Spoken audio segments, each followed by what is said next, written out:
The MLB owners are in Texas for their big meetings. Rubber stamp at the ready. You are Locked On A's, your daily Oakland A's podcast. Part of the Locked On Podcast Network, your team every day.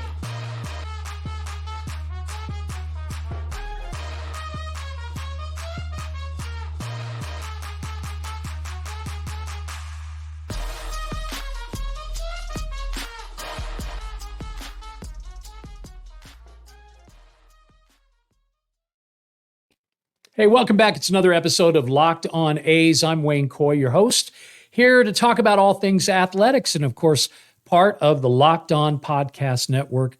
Today's episode is brought to us by our friends at FanDuel. And what have they got going on? Well, right now, FanDuel wants to make every moment more for you. And if you are into it, they are too. You ready to go? A $5 money line bet gets you $150 in bonus bets. That's right, a $5 bet. $150 in bonus bets. Visit FanDuel.com/lockedon and you can get started. Lots of fun with FanDuel. Okay, yesterday at this time, we were talking about owners that may or may not vote yes or no on relocation. In fact, we took 17 owners who we thought possibility for a no vote in Texas, although, nobody's holding their breath on that, right?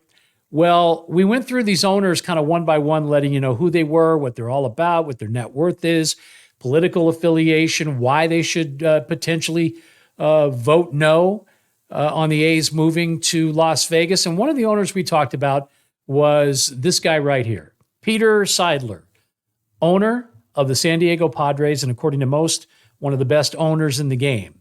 Well, unfortunately, today we had to pass on some news, and you may have caught our special report from this morning when the news came across that Peter Seidler had passed away.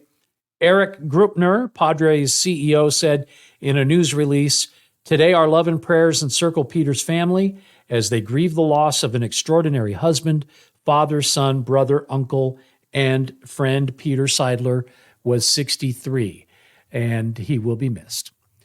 So Padres are being represented at the meetings. Of course, all the owners are there, but certainly not by Peter, who had been struggling with some health issues, and everybody kind of knew that anyway. So sad that he won't be able to be a part of that.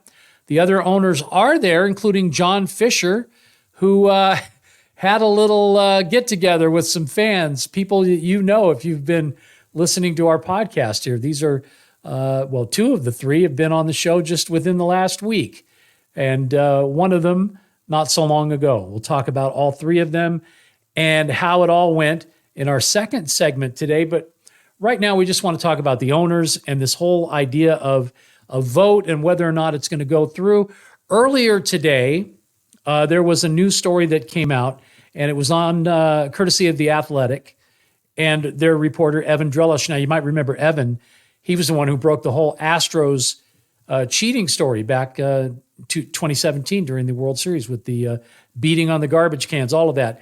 He was working in Houston at the time, and he was able to uncover that story with a little help from Mike Fiers and a few other people. So certainly when you read something that Evan's written, you tend to think, well, it's got to hold some weight, right? Well, Evan's report said that Major League Baseball owners and the relocation committee had already sort of gotten together. Everybody had gotten a copy of the report that the relocation committee had put together, posing questions about the viability of the market, meaning Las Vegas, and whether or not the sports owners were expected to approve the vote. And after talking to his sources, Evan came away with the opinion that this thing's pretty much foregone, like it's going to pass. And for the longest, this was the only reporting of that, which made me kind of wonder, why is that? That's just a little weird. When you only have one outlet reporting news, even if they're getting it from a private source, you would think the other journalists that are there covering this are doing kind of the same thing. And sometimes it's, well, he said, she said, right? And MLB has a way of sort of feeding information to the press. So it wasn't that I didn't believe it, but I certainly would would have enjoyed seeing it elsewhere. For most of the day today, that was not the case, although eventually we did get similar reports from John Shea from the Chronicle and also from Bob Nightengale, who talked about the fact that, yes, it did look like all the owners were kind of on the same page, which if you're like me is just, what's that mind-blown emoji, right? You're like, how the hell have they made a decision when we already know they never reached out to Oakland, this relocation committee that was supposed to be, kind of digging in and finding out what the real was? How do you not talk to one whole side of the equation? I think the fix is in. I mean, we kind of said that from the beginning. I was really hopeful, as you probably could tell from yesterday's podcast, that maybe common sense might prevail, and maybe, just maybe, there were 8 or more no votes there, but from all the indications, this thing's going to get rubber stamped and fly straight through, just like it did with the legislators in Nevada. So what does this person say? This person who's talking to Evan about what may or may not happen. Of course, we have to get that 75% vote in Arlington to pass this thing, to say that the A's will be approved for relocation. Doesn't mean they're going to relocate at all. There's still a lot that has to happen after that, but obviously this is a big hurdle to get through. And as you know, there's a deadline coming up on the 1st of December for the people, GLPI, that own the property over there, the Tropicana property where the stadium's going to be. They've said they need to know one way or the other what's going on with the A's by December 1st. Today's 15th of November, 14th of November. So what do you got? A couple of weeks, right? This would certainly be one big thing out of the way. So I think because of that, and for a whole lot of other reasons, the owners are falling in lockstep just because, partly, well, they don't want to cross a fellow owner. I can see that. But then there's also the idea of, well, what if I want to do this? Just today it was announced that the Milwaukee Brewers were able to get their public funding close to $400 million. Sounds familiar, right? Oh, by the way, Brewers owner happened to be on the relocation committee. So you see where I'm going with this. I just think that there's a whole lot of CYA going on, but I'm still, said it before, say it again. I'll probably say it 3 or 4 more times before this particular episode is over.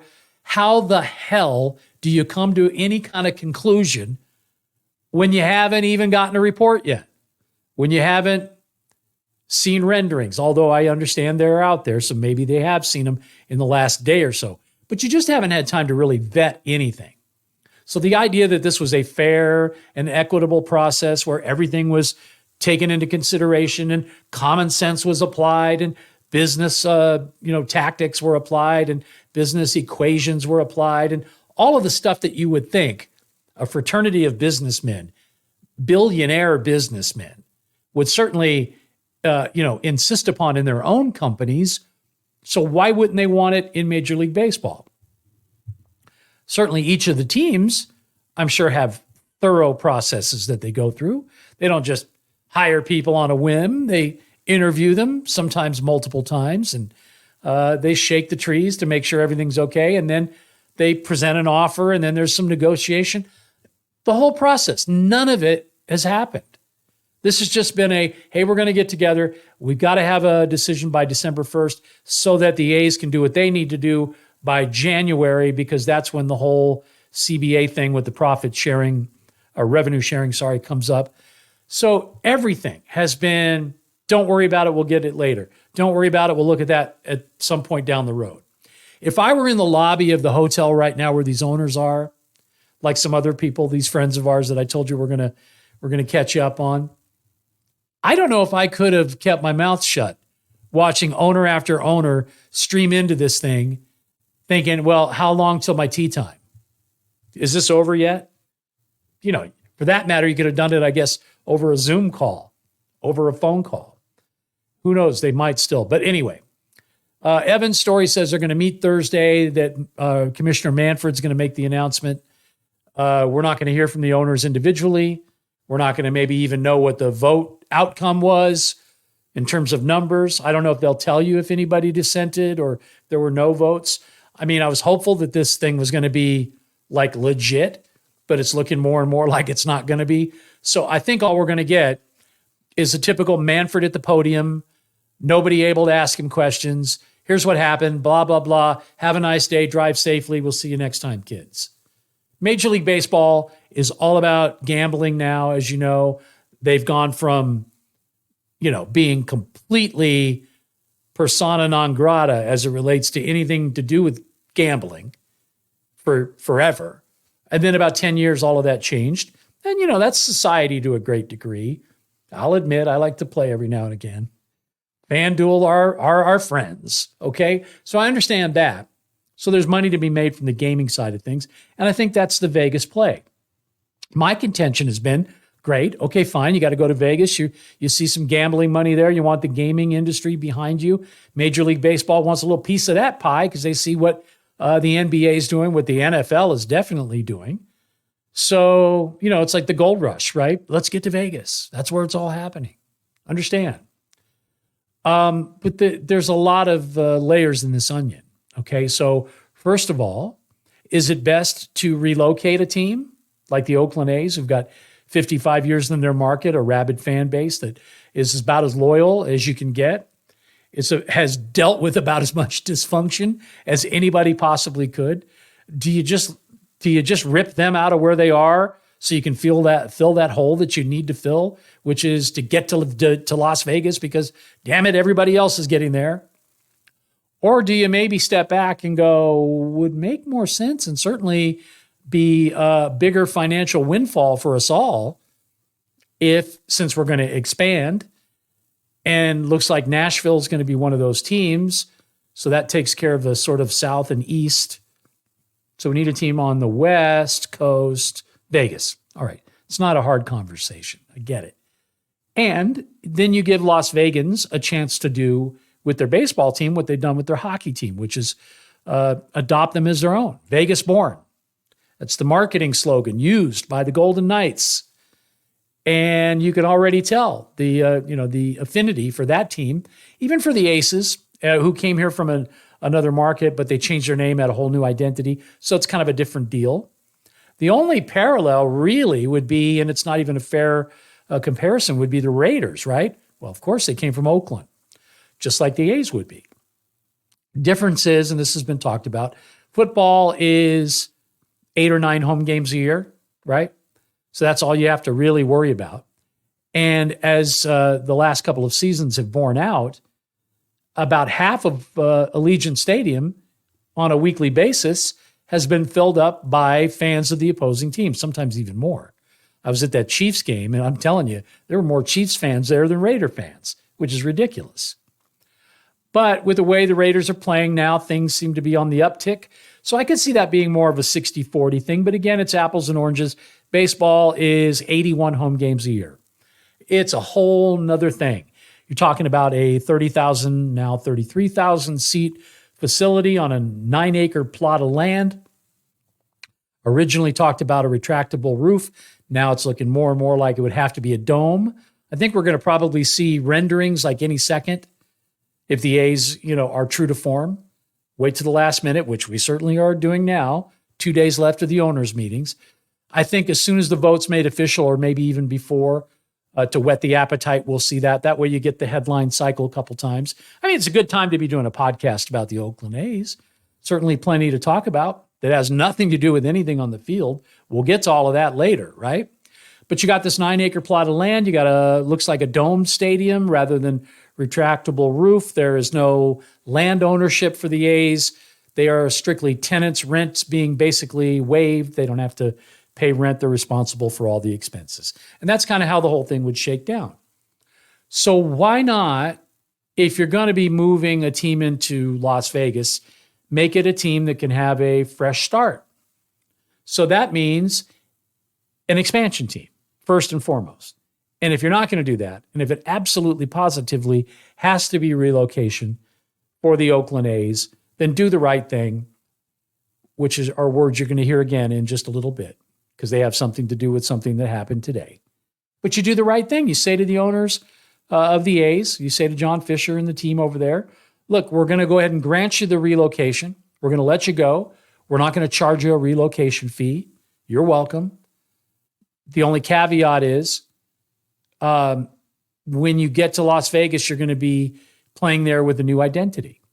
You need to find a new name. And by the way, that'll actually bode well for them with the local populace. Again, I live here. I've been called, to task by people who have a different opinion, who live here. Show me one shred of the passion that you see from not just this podcast, but about 8 others, all over Twitter, all over the rest of social media, video after video after video about the Oakland A's and its fan base and the summer of sell and the reverse boycott. Where's any of that in Vegas? There's none. I hosted an event tonight and actually took and I know this is not scientific whatsoever, but I took one of those polls, you do when you're hosting an event. Hey, how many people, blah, blah, blah. So I actually asked the question, how many people are excited about F1, which is the Formula One racing that's happening here this weekend? And it was kind of golf clap. Locals are pissed right now. They are so upset because they can't get to work. What should take 20 minutes is taking them 3 hours to get to work. Streets are a mess. It might rain, and ticket sales are about half of what they thought they were going to be. The people who own the hotels and the casinos are mad because they thought they're going to be able to get really high rates for the F1, and it turns out, if they're lucky, they'll get about a third of what they originally were saying the rates were going to be. So the whole thing is just an abomination, and there's actually ads on social media now saying one and done or F1 and done. They don't want any part of it. And that's exactly what I experienced tonight. I was hosting an event. I asked the crowd what they thought about F1. I got that response, which is that to heck with it. We don't ever want to deal with it again. So there was that. Then I followed up. I said, how many people here tonight are excited about the Oakland A's possibly moving to Las Vegas? 2 people out of 100. Clap, clap, clap. They just don't care. I'm telling you, I'm here right now. I feel it every day. I'm on the street. I'm in clubs. I'm in hotels. I'm in casinos. Obviously, I'm an A's fan, so I bring it up, or they see my hat, or they see a shirt, and they want to talk about it. But the talk is, we don't want your team. We don't want that owner that has all that baggage. We don't want that dysfunction. They kind of went through it to a degree, well, not to a degree, to a great degree, with the Raiders. There's been one kind of thing after another there. So they're just burnt out. And I'm saying to you, without any hesitation whatsoever, there's some things that I can say and just know. I know that if there were an expansion team here or a relocated team with a new identity, that will be received in the way that Major League Baseball is hoping. If this is how you're introducing a new product into a market with everything that's gone on, all the protests, all the noise that's been coming from Oakland, all the negativity associated with John Fisher. If you think this is how you're supposed to roll into a marketplace because you're going to develop something that people are going to respond to the tune of 33,000 tickets a game, sellouts, just so you can, hit your numbers, which you're not going to do. But anyway, do it the other way. Don't do it this way. I'm telling you right now, Rob Manfred, if you get a chance to see this, listen to me and listen to me good. It's going to fail. It will fail if you go down the path you're going right now. The Oakland A's won't be welcome here. They might have a year or two where they do okay. After that, it's going to be worse than it has been in Oakland, especially if John Fisher owns the team. I'm not stuttering. I'm looking right at you, Commissioner of Baseball, and Major League Baseball owners who are holding their nose and looking the other way. You're making a big mistake. I'll stand by that. And there's going to be some things I think that are going to come along between the expected yes vote and actually seeing shovels in the ground and a baseball game being played there at Tropicana and Las Vegas Boulevard. We'll get into some of that in just a second, but I got to tell you what's going on with FanDuel. We've been talking about gambling. I mean, let's just face it. It is something that has now become definitely more a part of our lives than it ever was before. Certainly within reason. You have to have control. And the folks at FanDuel have made it fun. And that's, I think, the main thing. Yeah, of course you want to win some money if you can, right? They've made it easy for you, too. You download the app, Takes nothing to download. Once you do, you can make your bets. And check this out. $5 money line bet. If you win that, you're a new customer, you're going to get $150 in bonus bets. Yet $150 if your team wins. Okay? I would have bet the Raiders this week. I would have won. Straight up money line. So if you've been thinking about joining FanDuel, and a lot of people are, there is really no better time to do it than right now. App's easy to use. Wide range of betting options for you. If you want to do the overs, the unders, the player props, it's all right there for you. Spreads, of course. Visit FanDuel.com. Take advantage of this deal. It's a great one right now. FanDuel.com/lockedon, and you can have some fun this NFL season. FanDuel, official partner of the National Football League. Well, there's lots going on today. Owners, as we said, are in Texas, and that's gone the way it's gone. There was actually an encounter between some buddies who have been on our show. All three of them actually have been. And A's owner, John Fisher. It happened. They kind of staked their little spot in the lobby early this morning, starting at about 7 o'clock. This is Jorge Leon of the Oakland 68s and the two guys responsible for the Summer of Cell documentary, Jared and Gabriel, who we had on just last week. They've got their Cell shirts. Actually, not Cell. They're Stay shirts. They're smarter than that. Okay, they've got their Stay shirts on. They're sitting in the lobby, and they're just picking off the owners one by one, saying, hey, do the right thing. Hey, have you seen our video? Hey, do you know what's going on in Oakland? Are you aware of what's happening? Here's why John Fisher shouldn't be allowed to move his team. Can we count on you for a no vote? I mean, they're basically lobbying the owners in real time, living color in the lobby. While, by the way, they're flying overhead with an airplane that's carrying a banner that basically says, vote no. Oakland A should stay in Oakland. Paraphrasing. Don't have the picture in front of me, but boy, was that cool to see today in the sky. And guess who paid for that? Yep. Oakland 68s. They're amazing. And you know, Jorge's been on before. You know how he feels. He doesn't want any part of an expansion team at Oakland. He wants his Oakland A's to stay right where they are and wants John Fisher to sell. I don't know, though, that any of the three expected that they were going to be given more than just maybe sight of John Fisher, that they'd see him in the lobby. I don't think they expected that he would actually come up to them and engage them in conversation. But that's exactly what happened. So here he is, this guy who, you know, you've been you've been extremely vocal about your displeasure with, who is kind of, I guess, getting the first move by walking up to you and saying, what's up, guys?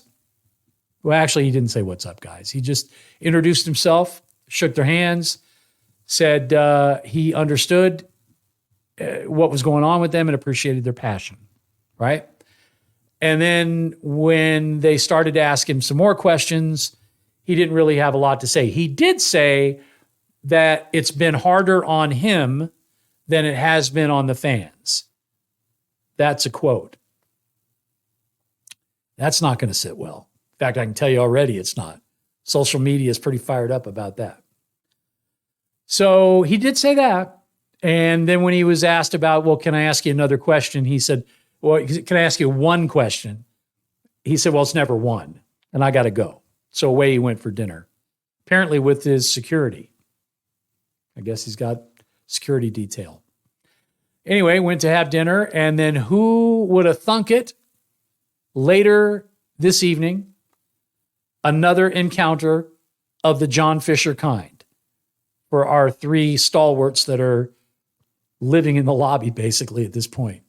Two documentary filmmakers and one in charge of the greatest fan group on the history of fan groups, the Oakland 68s, Jorge.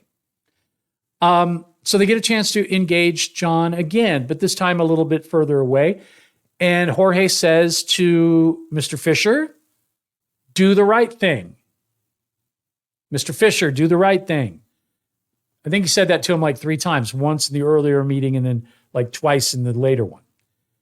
And apparently John turned to his friend that he was with and said out loud, I am doing the right thing. So there you go. I don't think anybody's going to change John Fisher's mind. If anybody could do that, I would think it would be, you thought I was going to say the A's fans, right? Nah. Rob Manfred would have the ability, I think, to maybe say to John Fisher, hey, you know what? We're worried about some things. I don't know how well this is going to sit long term. You might want to think about selling the team. He's not going to do that.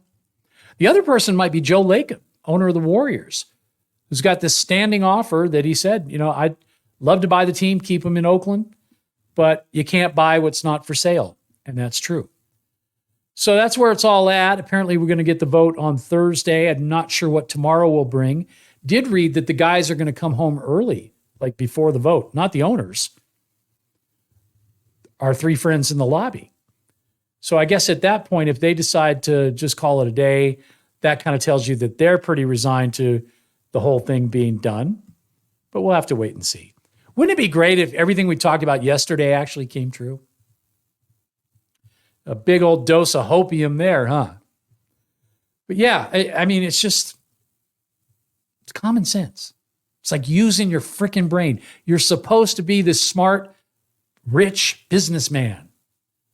I should be there watching you from the sidelines going, I'm in awe of everything that you've created. And I know some of these people because I've been to park after park after park.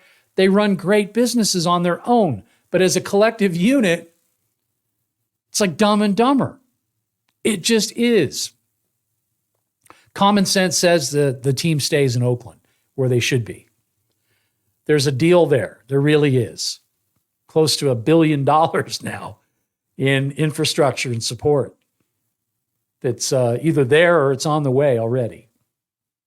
Couple of locations, right? Well, I know most of that money is earmarked for Howard Terminal, but the Coliseum site certainly is a possibility. And look, the A's own half of the site. Be pretty easy to do. But you'd have to get back to the table, and I think that was the one question that Gabriel wanted to ask, which is, what would it take to get you back to the table? John Fisher never answered that question. Okay, back to Nevada and schools over stadiums.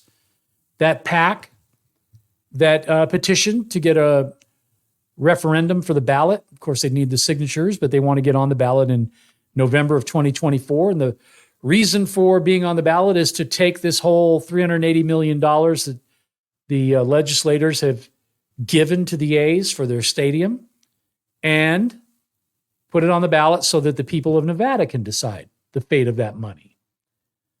Almost as assuredly as I told you what I told you earlier about what would be better, the expansion team or the relocation, as sure as you heard me sound there, that's as sure as I am that if this gets on the ballot, it's going to get tossed. SB1 I'm talking about. The voters of Nevada will vote it down. And I've heard from some people who are attached to the Las Vegas teachers union who've said, that other union, they're like in the rest of the state. Oh, they have a presence here, but they're obviously not as strong. Well, they're nothing to worry about. And you know what? We don't support them anyway.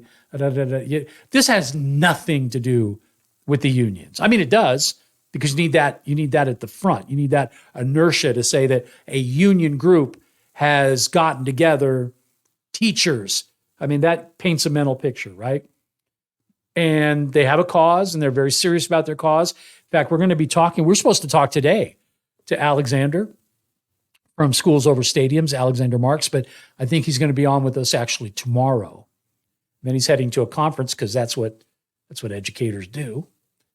But don't think for a minute that they don't have some pull. But at the end of the day, when all this is a box on a ballot and you're there ready to vote, and remember, 2024 presidential election, there's going to be a big turnout. So if this referendum is on the ballot, that means en masse. That means everybody, the people that don't vote midterms, vote in presidential elections.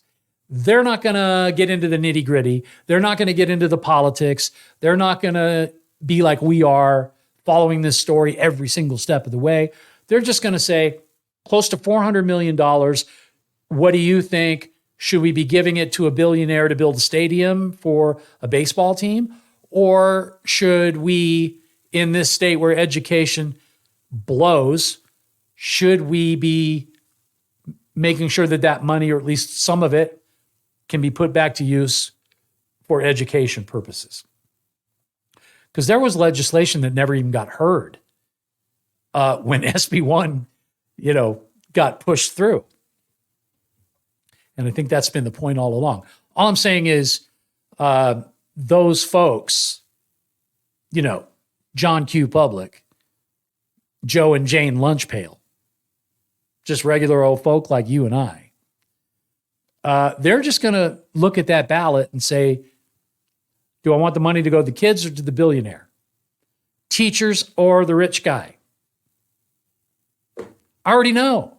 I mean, you saw before this thing got passed and pushed through, even though that was a joke, the public opinion was running like 80% against. And I understand a lot of people from the Bay Area were participating because it was a poll where they could do that. So I'll give you that. But let's say it's 60%. Doesn't matter. All it has to be is 50% plus one vote. Telling you right now, they'll turn it over. That's why Major League Baseball has a very tight sphincter right now. That's why they've got a little discoloration in their underwear right now. And that's why, even though they may say yes to relocation, I would not be surprised if that's not maybe with some caveats, if that isn't conditional, if they're not preparing for what I already told you they should be prepared for. But, don't listen to reason. Just go ahead and do what you want to do. I'm just saying, if the public has a say, which they should have had to begin with, really should have. Why do these people, this group of 15, 20 people, whatever it is, why do they get to determine the fate of a franchise and a baseball team that's been in an area for almost 60 years? Why do they get to make that decision? Why do they get to make the decision to take that money and not put it towards the schools or put it towards some sort of social reform? And believe me, there are neighborhoods here that definitely need help. There are people that need help. I don't even want to go there. But anyway, that to me is just the issue. That's the crux of it all. If you hear my frustration, that's where it comes from. A's fan, of course. Las Vegas resident now, even though I lived in the East Bay and I'm from there, went to school there, grew up there. I live here now. So I have a perspective, having lived both places. And it's just do the right thing. As Jorge said, I can't tell you enough how much doing the right thing matters. So anyway, back to schools over stadiums. We kind of got a little sidetracked there, but they not only have appealed their, they got sued, right, by the lobbyists that have ties to the Las Vegas Review-Journal and the A's. That judge ruled in the favor of the plaintiffs, okay? They said that the language was confusing. And so, hey, there you go. That's a map. They've got that. So if they want to reapply for the petition or repetition for the referendum, they can do that, knowing what they know now, because the judge, maybe two judges, just told them what's up. But they've appealed it to the Nevada Supreme Court. And if that judge sees it the other way, well, then it's off to the races. Let's go get the signatures. If he concurs with the previous judge, like I said, that's a lesson. You now know what not to do. And if they want to sue him again, if the billionaire owner and his baseball team and the local newspaper that's in his back pocket, if they want to once again use union people as the front to be able to go and file a lawsuit because you want to make sure you have those construction jobs on this new stadium, that's what it's all about for you, go ahead. Because even if that gets ruled against, they can apply again. and again and again. They've got till mid-July to get the signatures. Plenty of time. Still a big number. It's 106,000 signatures, but definitely more gettable coming off a midterm than it would have been coming off a presidential election. It's 10% of the turnout from the previous election. That's why it's 106,000, with 25% having to come from each of the 4 congressional districts in Nevada. They're going to do everything they can to get it on the ballot. They're appealing now. That may work. If not, they'll petition again. They have the right to do both. Schools over stadiums is not done. Not only that, but they said, oh, well, you sued us, so let's see how you like it. Lawsuit, potentially, going to be filed here within the week.